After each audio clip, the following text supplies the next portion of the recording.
Inside the Room, a music show where the music comes first. We are inside the room with Dave Fortman. What's up? Hey, not much. Just chilling out. So you've been a musician pretty much your whole life. What pulled you towards guitar? My brothers were both musicians and they're older. They were 3 years apart. I was the youngest, so I kept getting influenced by them. And we had a Ludwig drum set in my brother's room, like a drum set. And I remember sitting on that thing, and I would sit there and listen to Stairway to Heaven, and I would wait for that drum fill. So did your brothers get you into like Led Zeppelin and who are some other bands or albums that inspired you? My oldest brother had a vinyl collection. I would look through his albums all the time when I was little. I mean, he's like Genesis, Yes, like you name it, all the great 70s stuff, Heart. I mean, I remember looking at that Heart record over and over. I was just in love with Heart. I used to love that. I still do love them. Do you have any like favorite like guitar riffs or guitar solos like of all time? Freebird, yeah, obviously he's one of my favorite solos. Jimmy Page, the solo and outro of Stairway to Heaven is unbelievably beautiful and melodic. And then what about favorite albums of all time? Fair Warning, I would say. There's not a whole lot of Van Halen I don't like. I'm such a huge Eddie fan. Are there any newer bands that you're into? Polyphia blew me away. I mean, my God, man. That kid, Tim Henson, is one of the greatest guitar players. Euphoria is one song, and then Nightmare is another one from Polyphia.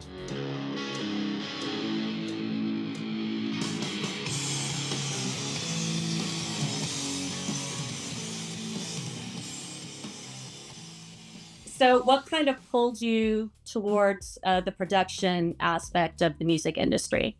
When the band broke up, I decided, I need to do something, try to make some cash. So I started going at like 20 an hour, 25 an hour, something like that, recording local bands out of there. And that just led right to the same thing happening when I went home to Louisiana. At the time, I was stoked. I was like, all right, this would be the thing I do. The rest of my life would just be recording people. That's how it really all got started.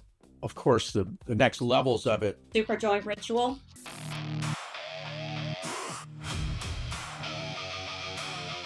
Pepper Keenan was a friend of mine from when we were, 17, 18 years old. He told Jimmy Bauer and those guys that I was back in town and, you should go record something with him because Pepper used to call me the king of the 4-track. Nice. Jimmy came in, did the Mystic Crew of Clearlight, which is one of the first records I did, and that was a national release, and so I was really excited about that. And then that got spread around. Philip heard it, he really liked it, came in, and so he wanted me to do Super Joint, so I ended up doing 2 records with them. Wow. I think it's like 2000, like literally 26 years ago. That album is now what this younger generation is gravitating towards, which is wild. It's what's old can be new. Yeah, and it really is, yeah. Which all kind of led to the next one thing leads to another. Yeah. Into a studio with Evanescence eventually. And then after that, if you get a hit record like that, then the phone will start ringing. So talk a little bit about that recording Fallen, because they weren't even really like a full band. I don't even think they had performed really, right?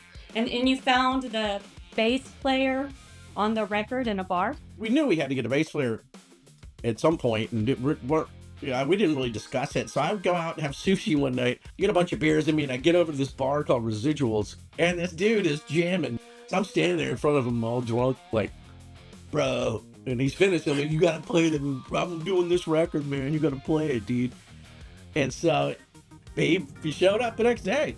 So talk a little bit about the Bring Me to Life single. That was the first song y'all did, right? Because it was supposed to be on a movie soundtrack.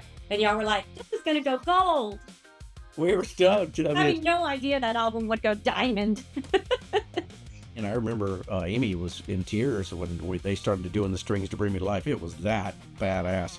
Wow. Dave Campbell doesn't play, and he's just such an emotional writer.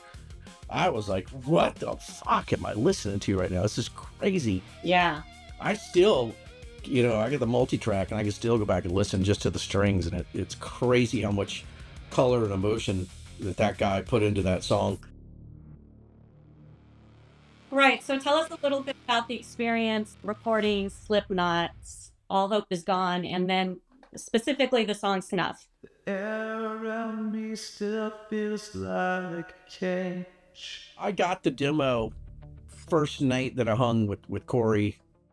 Love is just a camouflage for what resembles rain. And then he played me that thing on GarageBand. And so it also gave me a CD of it. And me, I used to, and I was playing it, driving around this minivan, and I'm like, God, it'd make me drive off the fucking road. It was so emotional. I ended up dragging Corey in and made him lay it down on a scratch. I said, look, let me build this thing out. So if you love me, let me go.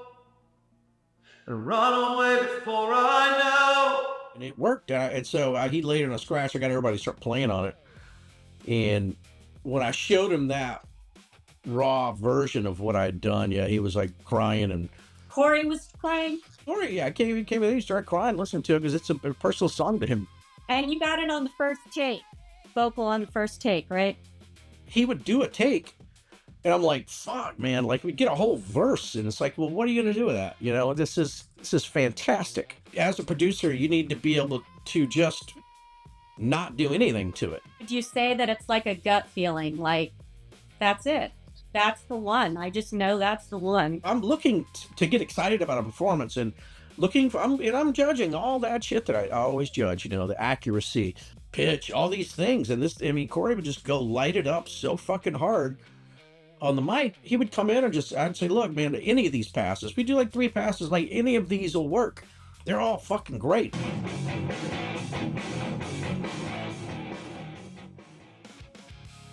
So with Ugly Kid Joe, you and Klaus wrote a lot of the songs like in the beginning, and you had mentioned recently that Whit has kind of come into his own as a songwriter like a little bit later in Ugly Kid Joe, which I thought was kind of interesting. Well, I just consider to be the biggest explosion of creativity ever is Crane on this album coming up. It's so good. Oh my God. I mean, it's my favorite stuff on the record are his lyrics and the melody lines. And one in particular is called The Great Divide. I think it's one of the best songs we've ever had. And that, you know, verse, chorus, all of it.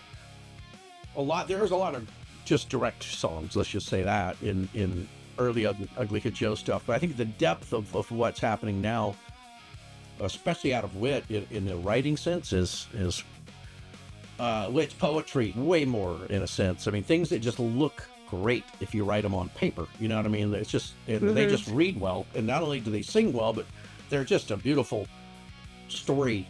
So I couldn't be more proud of him on this album. It's incredibly great. I really loved it. I just talked to him a couple of days ago, and so I was like, man, you know, it's been a few months now. I'm gonna put Ugly Kid Joe on and see if I'm gonna bum out here. I'm praying, please don't let me think this is it. Don't let me think this is rotten, because you know, as a mixer and producer, you kind of keep moving on, and sometimes you look back and go, meh. But I put it on and I was like, holy shit, okay. What we thought is real. It's not an illusion. This album, though, I love. Yeah, this record, I'm real proud of it. I hope people dig it like we do. What advice would you give for like new musicians, bands, and also aspiring producers?